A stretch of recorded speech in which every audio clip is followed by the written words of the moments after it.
యేసుక్రీస్తు వారి శుభనామంన మీకందరికీ ఆహ్వానం. మన పాఠం ప్రసంగి గ్రంథం 7వ అధ్యాయం. సావధానంగా వినండి. సొలొమోను ఈ ప్రసంగం రాస్తున్నాడు. అంటున్నాడు, సుగంధ తైలము కంటే మంచి పేరు మేలు, ఒకని జన్మదినము కంటే మరణదినమే మేలు, విందు జరుగుతున్న ఇంటికి పోవటం కంటే ప్రలాపిస్తున్న ఇంటికి పోవటం మేలు. ఎందుకనగా మరణము అందరికీ వస్తుంది గనుక బ్రతికేవారు దానిని మనస్కరిస్తారు. నవ్వటం కంటే దుఃఖపడడం మేలు, ఏలయనగా ఖిన్నమైన ముఖము హృదయమును గుణపరుస్తుంది. జ్ఞానుల మనసు ప్రలాపించే వారి ఇంటి మీద ఉంటుంది. అయితే బుద్ధిహీనుల తలంపు సంతోషించే వారి మధ్య ఉంటుంది.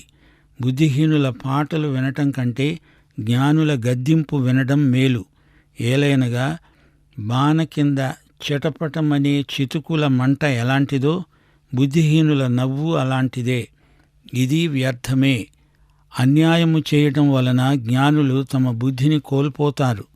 లంచం పుచ్చుకొనటం చేత మనస్సు చెడిపోతుంది. కార్యారంభము కంటే కార్యాంతము మేలు, అహంకారము గలవాని కంటే శాంతము గలవాడు శ్రేష్ఠుడు. ఆత్రపడి కోపపడవద్దు. బుద్ధిహీనుల అంతరింద్రియములందు కోపము సుఖనివాసము చేస్తుంది. ప్రియ సోదరీ సోదరులారా, వింటున్నారా? ఈ అధ్యాయంలో సొలొమోను తన చిట్ట చివరి ప్రయోగం చేస్తున్నాడు.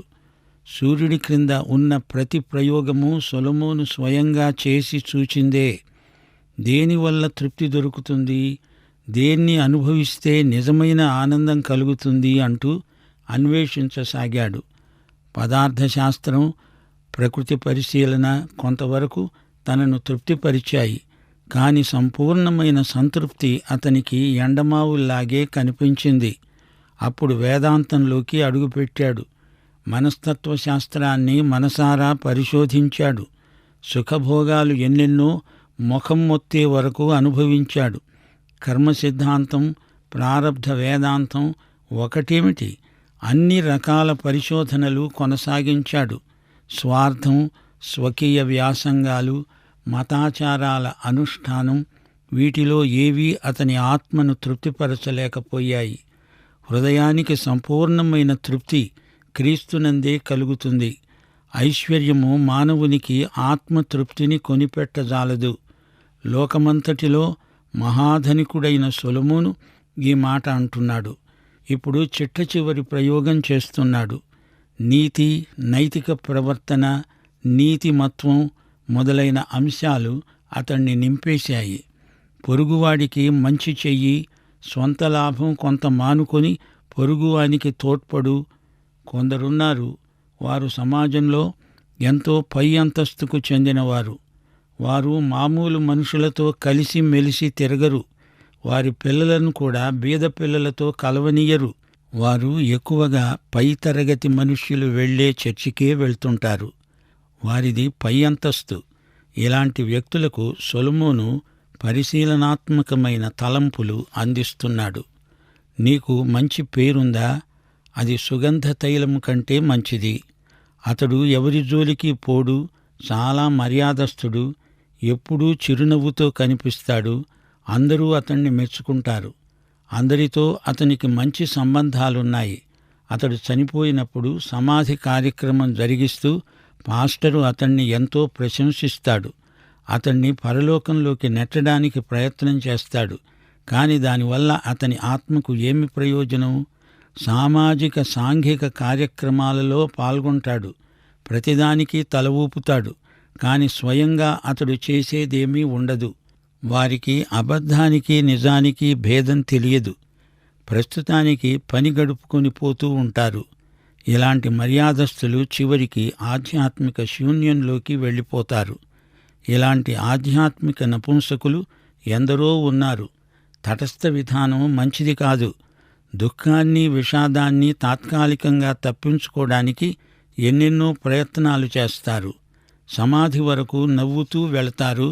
ఆ తరువాత నిత్యత్వపు జీవితంలో వారికి నిత్య విషాదమే. ఎంత మంచి సమాధి కార్యక్రమం అని కాపరికి అభినందనలు చెప్పు. కాని ఆ చనిపోయిన వ్యక్తి ఎక్కడికి వెళ్ళాడు? అతని నిత్యత్వం ఎలాంటిది? ఇది ఎవరూ ఆలోచించరు. చచ్చిన వాణ్ణి పాతేసి వచ్చి స్నానాలు చేసి చక్కని విందు ఆరగిస్తూ హాస్యోక్తులు పలుకుతూ నవ్వుకుంటారు. మరణానికి అవతల ఏముందో ఎంతమంది ఆలోచిస్తున్నారు? ఆ వ్యక్తి రక్షించబడిన వాడేనా? క్రీస్తునందు అతనికి దేవునితో సరైన సంబంధం ఉన్నదా? వారికది అంత ముఖ్యమనిపించదు. వారు పరోపకారంలో పట్టభద్రులు, కాని పరలోక విషయములో నిష్ఠదరిద్రులు. ఒక జ్ఞాని నిన్ను విమర్శించినప్పుడు దాన్ని కృతజ్ఞతతో అంగీకరించు. నిన్ను ఊరికే పొగిడే వ్యక్తిని కూడా గమనించు. కుక్కలు పిల్లులు రెండూ అవసరమే. కుక్క యజమాని క్షేమాన్ని కోరుతుంది.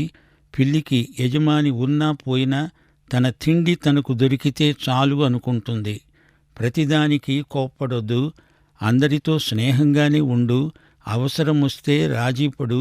నీ వ్యాపారం అభివృద్ధి పొందడం అది నీకు ముఖ్యం అంటుంది వాణిజ్య కళ. వారితో వీరితో అందరితో బాగా ఉండు. పని గడుపుకో. శనివారం రాత్రి వరకు నీ ఇష్టం వచ్చినట్లు బ్రతుకు. తిను, తాగు. ఆదివారం చక్కగా ప్రార్థన మందిరానికి వెళ్ళు. పాటలు పాడు. మోకరిల్లు. నిలువబడు. సాష్టాంగపడు. నీవు అందరిలాగే ఉండు. ఇది ఆధునిక వేదాంతం. ఇలాంటి ద్విమనస్కత చాలామందిలో ఉంది. ఇది కేవలము ఆత్మవంచన. ఇదే ప్రసంగి యొక్క పరిశోధన. 10వ వచనం నుండి, ఈ దినముల కంటే మునుపటి దినములు ఎందుకు క్షేమకరములు అని అడగవద్దు. ఈ ప్రశ్న వేయడము జ్ఞానయుక్తము కాదు. జ్ఞానము స్వాస్థ్యమంత ఉపయోగము. సూర్యుని కింద బ్రతికే వారికి అది లాభకరము. జ్ఞానము ఆశ్రయాస్పదము. ద్రవ్యము ఆశ్రయాస్పదమే. అయితే జ్ఞానము దానిని పొందిన వారి ప్రాణమును రక్షిస్తుంది. ఇదే జ్ఞానము వలన కలిగే లాభం. దేవుని క్రియలను ధ్యానించు. ఆయన వంకరగా చేసిన దానిని ఎవడు చక్కపరుస్తాడు? సుఖదినమునందు సుఖంగా ఉండు. ఆపద్దినమందు యోచించు. తాము చనిపోయిన తరువాత జరిగే దానిని నరులు తెలుసుకొనకుండా దేవుడు సుఖదుఖములను జతపరచి ఉన్నాడు. వింటున్నారా? జ్ఞానము మంచి స్వాస్థ్యము. ఇలాంటి వారసత్వం గలవారు ఎల్లప్పుడూ సంపన్నులే. సామెతల గ్రంథంలో జ్ఞానము అని వచ్చినప్పుడెల్లా ఆ జ్ఞానము క్రీస్తే అని గుర్తించాము. క్రీస్తే మనకు జ్ఞానమై ఉన్నాడు. క్రీస్తు లేని జ్ఞానము మత విషయిక మౌఢ్యానికి నడిపిస్తుంది. డబ్బు మనకు కాపుదల అంటే కొంతవరకు నిజమే గాని, డబ్బునే దేవుడిగా ఎంచుకొని సిరికి దాసుడివై క్రీస్తును పోగొట్టుకోవడం నిత్య నష్టం. క్రీస్తునందలి జ్ఞానం మనకు నిత్య జీవం. యోహాను సువార్త 17వ అధ్యాయంలో యేసు ప్రభు ప్రార్థన చేస్తూ అన్నాడు, అద్వితీయ సత్యదేవుడవైన నిన్ను, నీవు పంపిన క్రీస్తును ఎరిగి ఉండడమే నిత్యజీవం. మనకు జ్ఞానమై ఉన్న క్రీస్తు ద్వారా పరలోక విషయంలో ఆత్మ సంబంధమైన ప్రతి ఆశీర్వాదము మనకు సంక్రమిస్తుంది. 15వ వచనం నుండి, మా వ్యర్థ సంచారముల కాలములో నేను వీటినన్నిటినీ చూచాను. సొలొమోను ఒప్పుకుంటున్నాడు, అతడు చేసిన విహారయాత్రలు, ప్రయాణాలు అంతా వ్యర్థ సంచారమే. సొలొమోను కాలికి బలపం కట్టుకొని తిరిగి తిరిగి వీటినన్నిటినీ పరిశీలించాడు, అధ్యయనం చేశాడు. వాటినన్నిటినీ ఒకచోట చేర్చి పరిశోధనాత్మకమైన ప్రసంగ వ్యాసం రాశాడు. నీతిని అనుసరించి నశించిన నీతిమంతులు కలరు, దుర్మార్గులై ఉండి చిరాయువులైన దుష్టులు కలరు. నీతిమంతులు ఎన్నో హింసలకు గురి అవుతారు. పాత నిబంధన కాలంలో నీతిమంతులకు 20% హింసలే వచ్చాయి. కానీ కొత్త నిబంధన భక్తులకు 80% వచ్చాయి. దుర్మార్గులు ఇంకా బలిష్ఠులై ఎక్కువ కాలం బతుకుతున్నారు. సైతానుకు కూడా బలహీనులు అక్కర్లేదు, వాడికి బాగా బలమున్నవారు కావాలి. అందుకే సైతాను తన వారికి ఎక్కువ కండరాల బలమిచ్చి వారిని దేవుని బిడ్డల మీదికి ఉసికొల్పుతున్నాడు. దేవుని బిడ్డలు క్రీస్తునందున్న మహాకృపచేత బలవంతులై ఉంటారు. అధికముగా నీతిమంతుడవై ఉండవద్దు అనగా నీ నీతి నీ స్వంతది కాదు, యేసు నీతి నీకు ఆరోపించబడింది. అతిగా నీతి ప్రదర్శన చేసే వ్యర్థ ప్రయత్నం మానుకో. అధికముగా జ్ఞాని కావద్దు. యేసు జ్ఞానం నీకుంటే దాన్ని ప్రదర్శించడానికి నీవేమీ ప్రయాసపడనక్కర్లేదు. వెలుగు తనను గురించి తాను ప్రచారం చేసుకోనక్కర్లేదు. నీ నీతి, నీ జ్ఞానం అప్రయత్నంగానే ఇతరులకు కనపడతాయి. అధికముగా దుర్మార్గపు పనులు చెయ్యకు, అనగా దుర్మార్గపు పనులు చేస్తూ అందులో అతిశయిస్తూ రెచ్చిపోవద్దు. బుద్ధిహీనంగా తిరగవద్దు. సిగ్గు లేకుండా నలుగురిలో నీ తెలివి తక్కువతనాన్ని ప్రదర్శించుకుంటావా? ఇలాంటి పనులు చేస్తుంటే నీ కాలమునకు ముందుగా నీవు చనిపోతావు. అకాల మృత్యువు నిన్ను పొట్టన పెట్టుకుంటుంది. మంచిని పట్టుకో, దానిని చెయ్యి విడువవద్దు. గట్టిగా పట్టుకో. దేవుని యందు భయభక్తులు గలవాడివై వీటినన్నిటినీ కొనసాగించు. పట్టణమందు ఉన్న 10 మంది అధికారుల కంటే జ్ఞానము గలవానికి జ్ఞానమే ఎక్కువైన ఆధారం. 10 మంది అధికారులు అజ్ఞానులైతే అంతకంటే ఒక్క జ్ఞాని మేలు. అతడు పట్టణాన్ని కాపాడగలడు. పాపము చేయక మేలు చేస్తూ ఉండే నీతిమంతులు భూమి మీద ఒక్కడైనా లేడు. ఈ లోకంలో స్వతహాగా ఏ పాపము లేనివాడు, ఏ పాపము చెయ్యనివాడు ఎవ్వడూ లేడు. మనుష్యులందరూ పాపులై పాపం చేస్తూ దేవుడు అనుగ్రహించే మహిమను పొందలేకపోతున్నారు. అయితే క్రీస్తునందలి విశ్వాసము చేత మనము నీతిమంతులమవుతున్నాము. యేసుక్రీస్తు తన నీతిని మనకు ఆరోపిస్తున్నాడు. చెప్పుడు మాటలు వినవద్దు. అలా విని నీ పనివానికి నీవు అన్యాయం చేస్తే, అతడు నిన్ను శపిస్తే, అది నీవు వింటే ఆ శాపము నీ మీదికి వస్తుంది. చెప్పుడు మాటలను లక్ష్యపెట్టవద్దు. సాడీలు చెప్పేవారు నీ చుట్టూరా చాలామంది ఉంటారు. నిన్ను ఎరిగినవాడు ఎవడో నిన్ను తిడతాడు. అది నీవు విని నీవు అతణ్ణి తిడతావు. అప్పుడు అతడి వల్ల నీవు, నీ వల్ల అతడు ఇద్దరూ చెడిపోతారు. నీవు మార్గమధ్యంలో అటూ ఇటూ చూడకుండా తిన్నగా నడిచిపో. నీవు జీవము గల మనిషివి. ఉసూరుమంటూ తోటకూర కాడలాగా ఊగిసలాడవద్దు. నీవు క్రీస్తుకు మాత్రమే చెంది ఉన్నావు. నీ యజమాని సైతాను కాడు, లోకం కాదు, శరీరము కాదు, నేత్రాశ కాదు, జీవపు డంబము కాదు.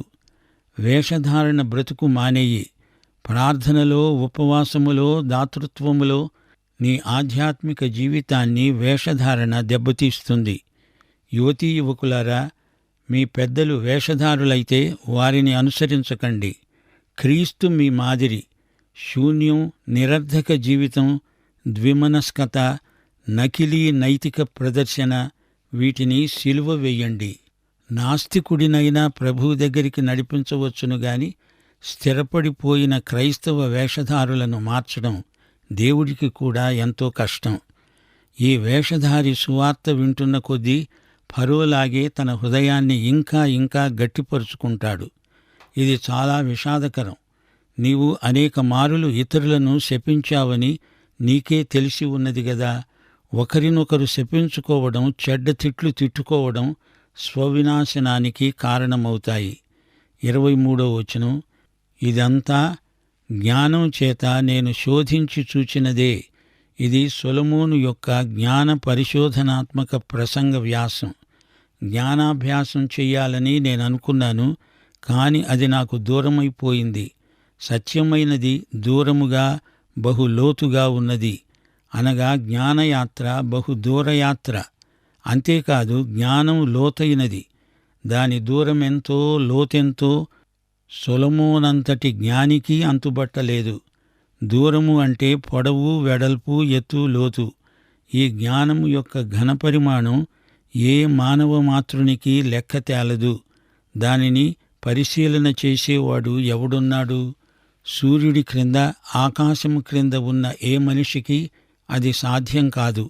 వివేచించడానికి, పరిశోధించడానికి, జ్ఞానాభ్యాసం చేయడానికి, సంగతుల యొక్క హేతువును తెలుసుకోవడానికి భక్తిహీనత, బుద్ధిహీనత అని, బుద్ధిహీనత వెర్రితనమని గ్రహించడానికి నా మనస్సు నిలిపాను. అనగా నా మనస్సును కేంద్రీకరించాను. వివేచన, పరిశోధన, జ్ఞానాభ్యాసం ఇవన్నీ సొలొమోను వ్యాసంగాలు. ప్రతి విషయానికి హేతువు తెలుసుకోవాలి.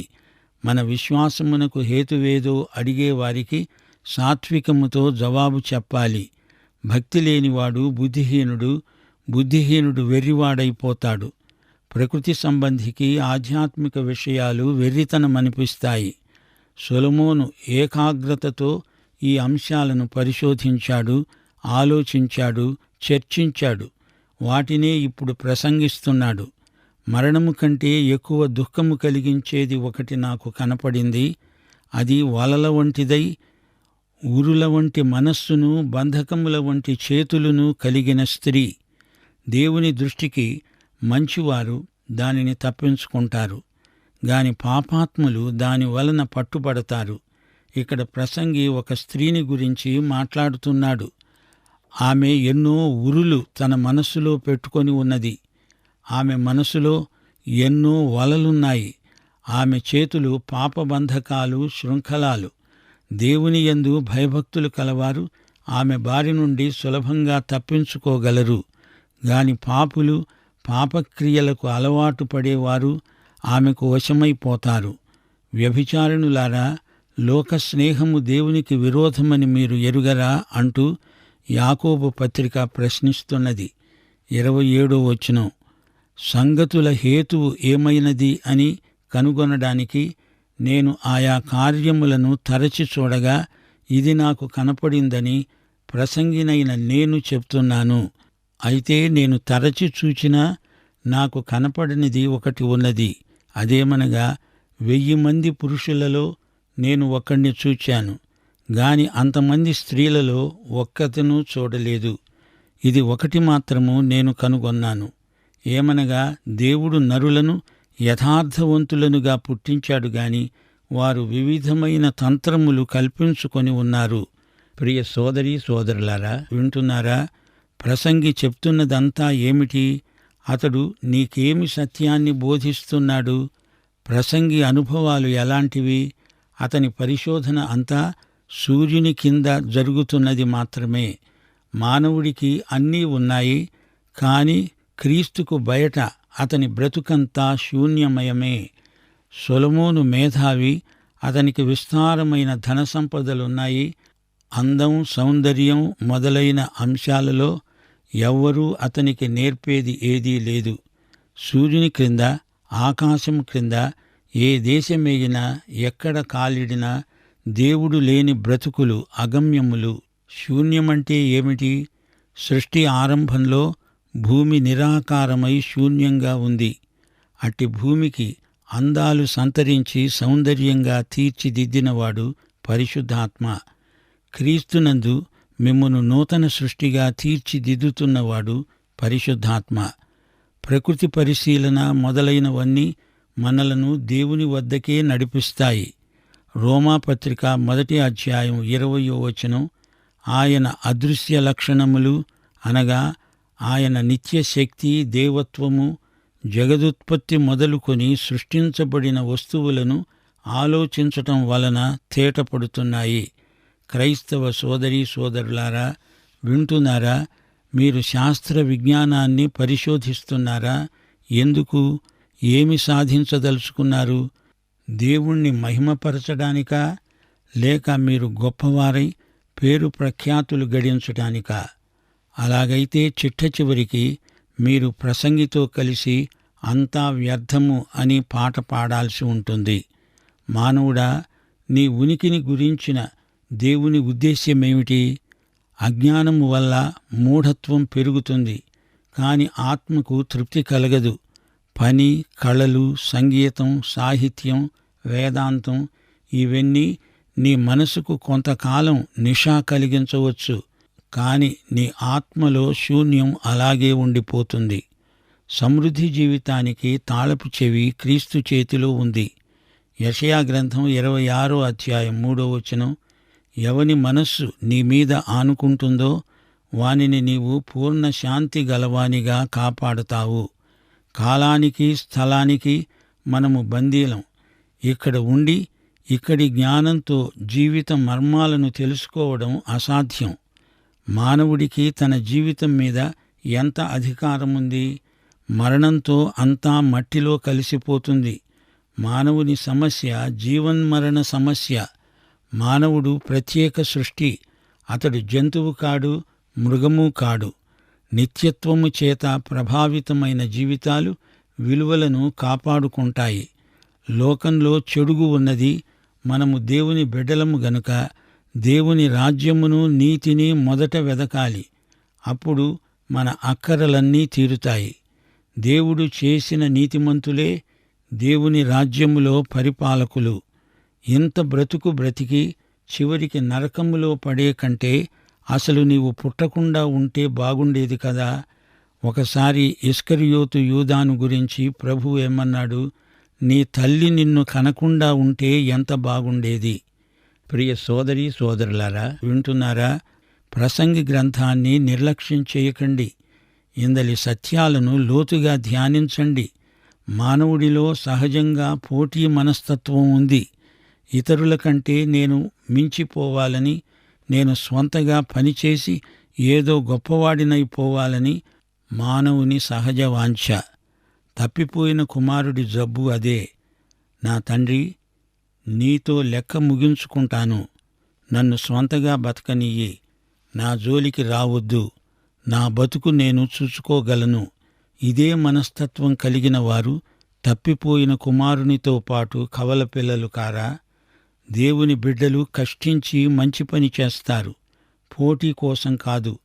దేవుడిచ్చిన తలాంతు తమ శక్తి సామర్థ్యములకు అనుగుణంగా దేవుడిచ్చినదే. ఇతరులతో పోల్చుకొని నిన్ను నీవు హెచ్చించుకొని అవతల వ్యక్తిని తగ్గించవద్దు. దుర్లాభాపేక్ష మంచిది కాదు. దేవుని సంఘమందు నీవు ఒకడివి. మనమంతా దేవుని కుటుంబం. మానవుని కీర్తి కండూతి బాబెలు గోపుర నిర్మాణాన్ని జ్ఞాపకం చేస్తుంది. మతప్రమేయం లేని మనుషులము అని చెప్పేవారు తమ స్వంత మతాలను అంటిపెట్టుకునే ఉంటారు.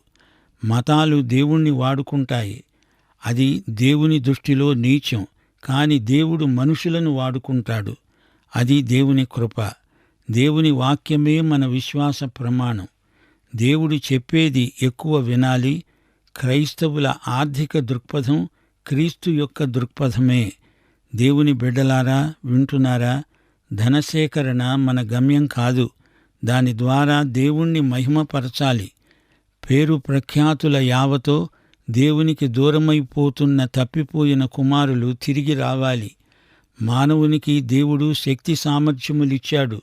పనిచేసే నేర్పు ఇచ్చాడు. పంటలు పండే భూమినిచ్చాడు.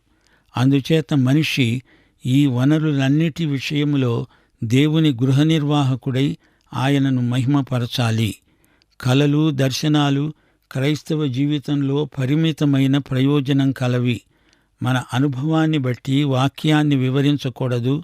వాక్యాన్ని బట్టి మన అనుభవాలను అవసరమొచ్చినప్పుడల్లా మార్చుకుంటూ ఉండాలి. దేవుడే మన నిత్య భవిష్యత్తును నిర్ణయించేవాడు. దేవుని బిడ్డలారా, పాఠమంతా మనకు ఇదే సత్యాన్ని బోధిస్తున్నది. మరణము అనే సంఘటన మనందరికీ తప్పనిసరి. దుఃఖము, శ్రమలు మనలను క్రమశిక్షితులను చేస్తాయి. మనము గతకాలంలో జీవించలేము గదా. సుఖభోగాల వెంట పరుగులు పెట్టే కంటే హృదయంలో జ్ఞానం అంకురించటం ముఖ్యం. సొలొమోను చెప్పిన ప్రతి మాట కొత్త నిబంధనలోని సత్యాలతో సరిపోల్చుకోవాలి. ప్రియ సోదరీ సోదరులారా, నీవు యేసుక్రీస్తును నీ స్వకీయ రక్షకునిగా, ప్రభువుగా ఎరుగుదువా? యేసే నీకు జ్ఞానం, పరిశుద్ధత, నీతి, విమోచన అయి ఉన్నాడా? అయితే ఈ పాఠం నీకోసమే. మన ప్రభు అయిన యేసుక్రీస్తు వారి దివ్యకృప, తండ్రి అయిన దేవుని పరమ ప్రేమ, పరిశుద్ధాత్మ యొక్క అన్యోన్య సహవాసము, సహాయము, నిత్యత్వము పర్యంతము మనకు తోడై ఉండునుగాక.